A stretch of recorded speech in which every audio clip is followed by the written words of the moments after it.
Erasmus Plus programos TV projektas prisidėjo prie informacinio mąstymo ugdymo įgyvendinimo ir sklaidos bendrojo ugdymo pradinių klasių ir STEM dalykų mokytojams bei jų mokiniams. Projekte naudotos tokios programavimo kalbos kaip Scratch, jos versija jaunesniems vaikams Scratch Junior ir Python. TV projekto pasiūlytas novatoriškas sprendimas tai programavimo integravimas, kuriant mokymosi tyrinėjant aplinkas GoLab ekosistemos pagalba.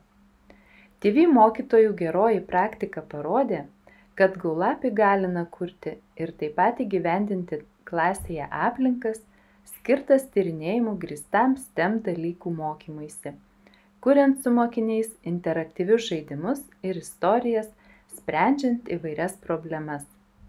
Mokymosi tyrinėjant aplinka anglų kalba Inquiry Learning Space arba santrumpa ILS. Šią santrumpą naudojame ir Lietuvoje. Projektas TV prisijungė prie STEM atradimų kompanijos 2020 ir organizavo konkursą mokytojams, kviesdamas pasidalinti juos savo mokymosi tyrinėjant aplinkomis, sukurtomis naudojant GoLab ekosistemą. Mokytojai pateikė pasakojimus apie šių aplinkų diegimą klasėje bei jų naudojimo poveikį. Džiaugiamės Lietuvos mokytojų Aleksej Peržų ir Igondos Korulskienės sėkme. Jie tapo konkurso nugalėtojais. Jų mokymosi tyrinėjant aplinkų Krugavarot vadai prirodė ir fizika kelyje įgyvendinimo istorijos tarp 5 geriausių Europoje. Šios ILS įgyvendinimo istorijos paskelbtos baigiamajame projekto leidinyje, TV projekto svetainėje, kaip mokymosi tyrinėjant aplinkų pavyzdžiai ir tapo projekto palikimu.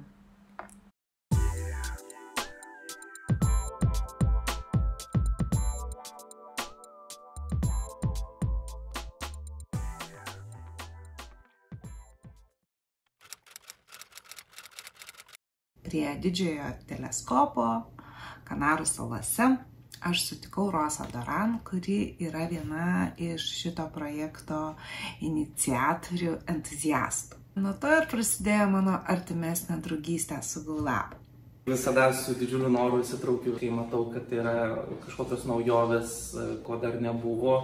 I'm a physicist, but not someone who is naturally inclined into technology. So when Mohamed Doubela, the French leader TIWI project, talked to me to join the 20 French teachers panel, I was not sure this could have an impact on teaching. And as a scientist, I can never believe in a tool without testing it. But once I saw how easy and how my students responded to a complete online activity scenario, I was convinced.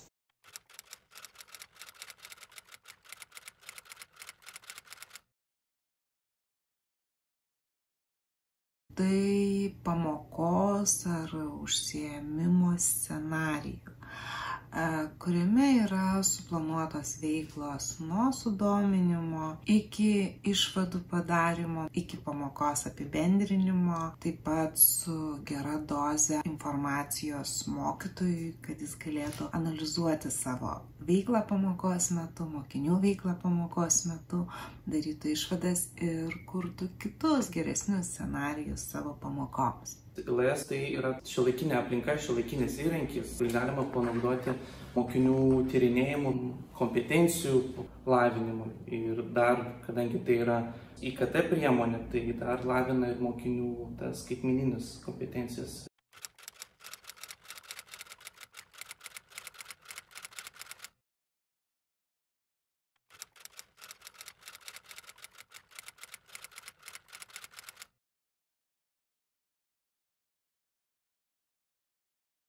Vienas sudėtingiausių dalykų, nes jeigu nėra geros idėjas, tai vargu bau ar sukursim gerą ILS. Mokytojas turėtų turėti tikslą, ką jis nori su savo mokiniais nuveikti. Truputį kūrybos, truputį fantazijos ir, manyčiau, viskas pavyks, ILS bus tinkamas, įdomus ir traukus mokiniams. Svarbiausia nepritempti temos, neieškoti dirbtinai temoje ar kažkokiame dalyke tyrinėjimo, o būtent pasirinkti LS kūrimui tą temą, kurį turi tą tyrinėjimą savaime. O su programavimu yra sudėtingiau, kadangi reikia paieškoti tos temos, kur tas programavimas yra, įvertinti savo žinias ir įgūdžius programavime, ką galima būtų padaryti. Ir aišku, mokinių gebėjimus. Kadangi nesu informatikos mokytojas, su gamtos mokslu, tai integracija tai nepilno programavimo naudojimo, tik tai to algoritminio mąstymo ir kažkokių kodavimo programavimo elementų taikymo. Programavimas nėra man svetimas, tai yra vienas iš įrankių, kuris leidžia patikrinti, ar tikrai mokinys suprato fizikinę formulę, nes jeigu jis ją geba pavaizduoti, vizualizuoti, reiškia, jis supranta, kas yra parašyta, kas yra užkoduota formulėje.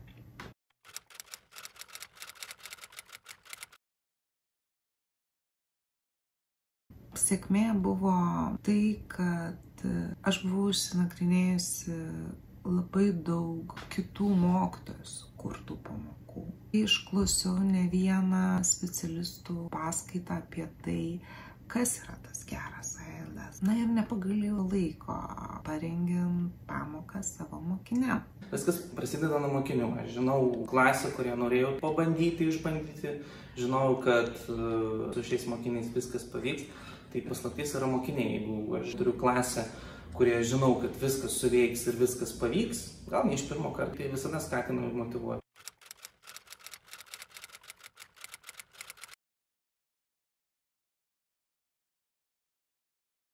Mokiniam veikla tikrai patiko. Jie buvo nustebinti, kad pamoka iš esmės yra kitokia, kad jiems reikia netgi programuoti, kad reikia labai daug dirbti savarankiškai.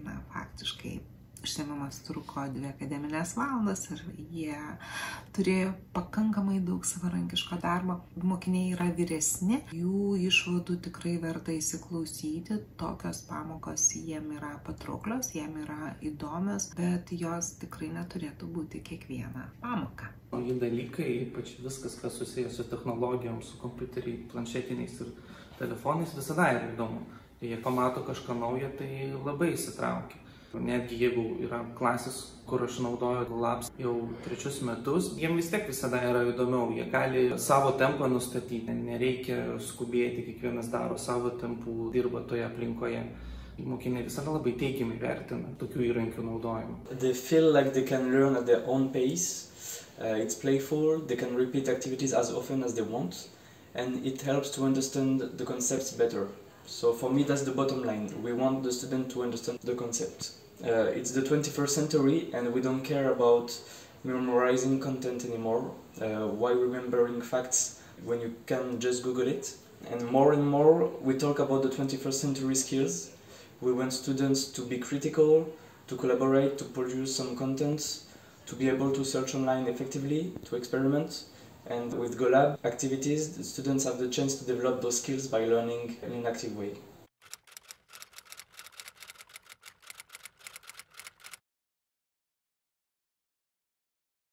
Pagrindinis iššūkis ir kas gali sutrukdyti, tai tik tai laikas. Laikas, kurio visuomet trūksta, sukurti reikia laiko, klasėje panaudoti, padirbėti irgi reikia laiko.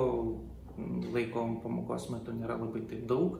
Mokinių yra daug, tai reikia labai gerai suplanuoti, kad viskas pavyktų. Užtrunka labai daug laiko. Labai daug laiko.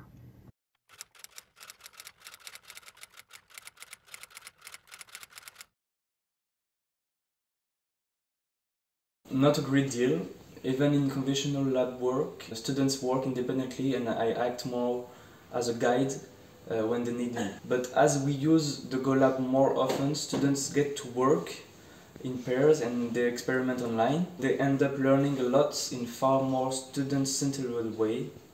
It's interactive and collaborative. So in this way, we are moving to what is needed in terms of 21st century skills.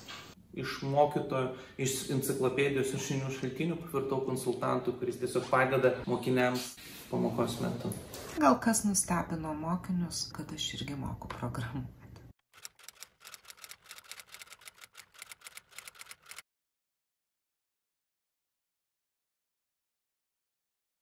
GoLab platformos galimybės yra be galo didelė. Mokytojas čia gali sukurti net visą mokymąsi tyrinėjant pamoką. Jo labiau, kad pati platforma nuolat yra atnaujinama, tobulinama, atsiranda naujų įrankių, kurie padeda ne tik pamoką planuoti, bet padeda mokytojui pamoką analizuoti ir sėkmingai organizuoti mokinių tyriamąją veiklą, ypač nuotolinio mokymosi metu. The idea of GoLab is that you can combine various online resources that you might already use into a single platform that even looks cool.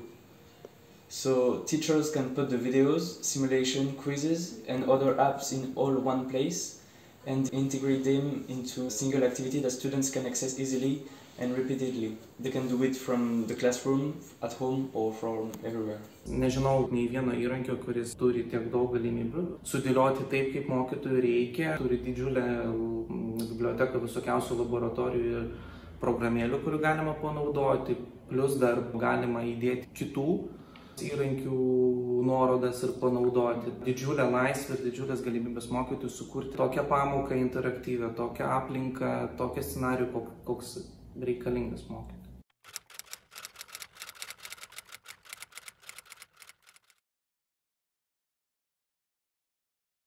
Reikėtų rasti to motivatoriaus. Kito mokytojo pavyzdys dažniausiai. Jie pamato, kad faina, veikia, tada jie suprato gerai, tada pabandysiu. Nes kai išgirdo kur nors žiniasklaidoje, kad yra kažkas, žmonės skeptiškai vertina, nieko neišeis. O kai pamato praktikoje, mokykloje ateina, pavyzdžiui, tavo pamoką ir pamatė, kad tu taip darai ir viskas tvarkoje išeina, tai tada gerai, aš pabandysiu.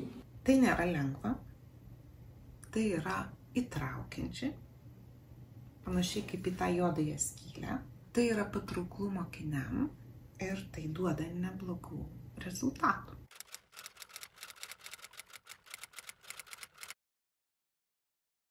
Įmanomų dalykų nėra. Galima, tai bus sunku pradėti, nes reikia suprasti, jeigu šalia yra žmogus, kuris geriau išmano ir žino, kaip ten kas veikia, tai būtų lengviau ir greičiau. Tai pagalbos ir reikėtų. Taip, galima. Nes taip vadinamasis suportas, pagalba yra labai gerai organizuota, yra labai daug nufilmuoto epizodų, kur tiesiog galima žiūrėti, kaip reikia atlikti vieną ar kitą veiksmą ir išmokti. Dirbti su šitą platformą aš išmokau pačioje pradžioje savarankiškai.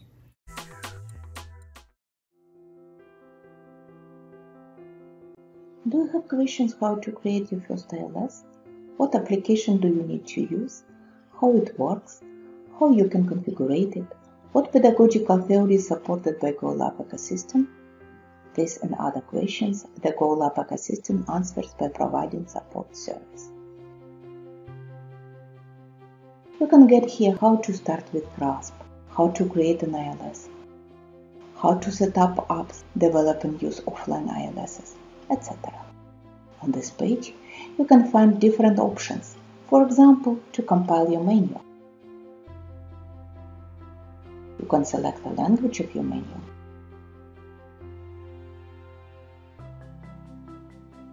You can select either all topics or a few for your customized manual.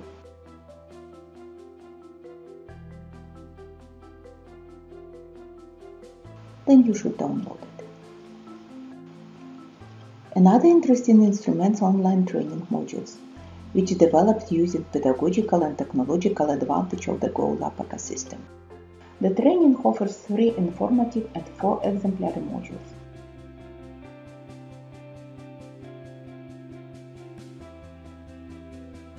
If you prefer a video instruction, the GoLab ecosystem suggests you such an option as well. 36 tutorial videos can be subtitles in your mother tongue. Let's watch how to do this. Turn on subtitles by clicking on the closed caption button, then on the setting gear. Select desired language. You have the subtitles automatically generated. Additionally, you can get the open transcript. Open the video on YouTube channel. Then click on the 3 dots at the bottom of the video. Choose Open Transcript. To remove a timestamp, you should toggle it. For more information and tutorials, visit the GoLab support area, support.golabs.eu.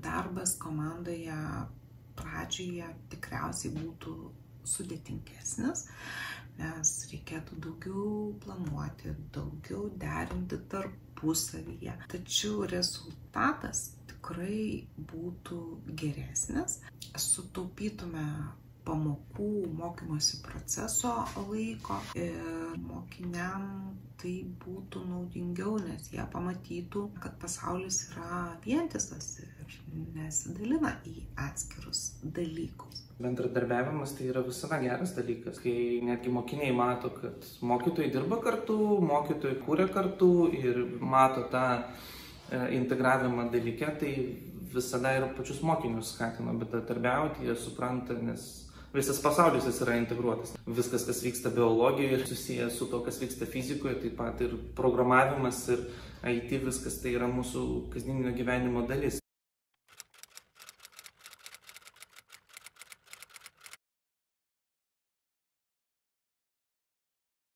Jeigu darbas GoLab aplinkoje vyksta nuotoliniu būdu, tai mokiniai jau ar taip sėdi prie kompiuterio. Bet jeigu tai vyksta realioje klasėje, tokią pamoką pravesti, mokytojams reikia kompiuterių klasės. Palaikymo reikėtų, pagalbos. Geriausiai, kai mokytojas pats atranda ir nori tą panaudoja ir, pavyzdžiui, iš administracijos, ten mokytojas ateina, sako, kad aš noriu tą panaudoti, man reikia kompiuterinės klasės, man reikia kompiuterių ir panašiai. Tada administracija mato, o gerai. Tvarkaraščio pritaikymas, aišku, visų priemonių.